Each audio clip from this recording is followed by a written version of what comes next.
that's not a wrong application, that they are ingredients to be mixed together. But I think in many ways they're more like layers of covering that we put on over the flesh. And I put on the faith over my flesh, and I cover my flesh, the will of my flesh, with faith. And I put virtue on over that faith, and I put patience on over it. And layer by layer, I'm building an insulation of spirituality that the flesh cannot have preeminence in, because it's covered. It covers up the bare, raw emotion and flesh that's had dominance in my life, and it covers it, it clothes it, and puts it behind that veil, so to speak. Okay, and as I was thinking about that, the same is true when we're talking about here in Ephesians.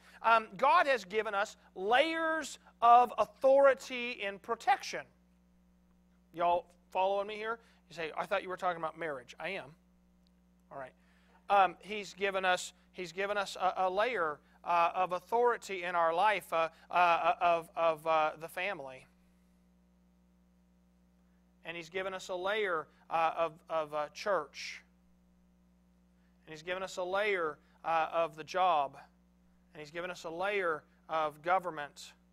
And those 4 layers of authority, everybody is under them, or should be.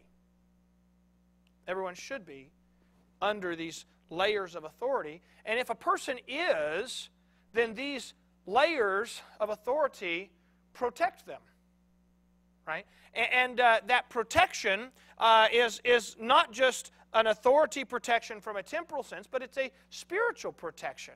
That God has given us this covering, so to speak, of protection. That but we cannot. So here's what my point is.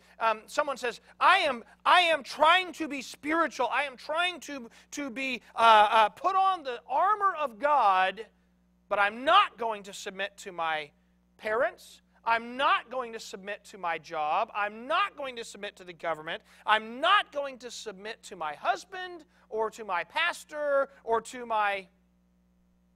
And here's what they've done.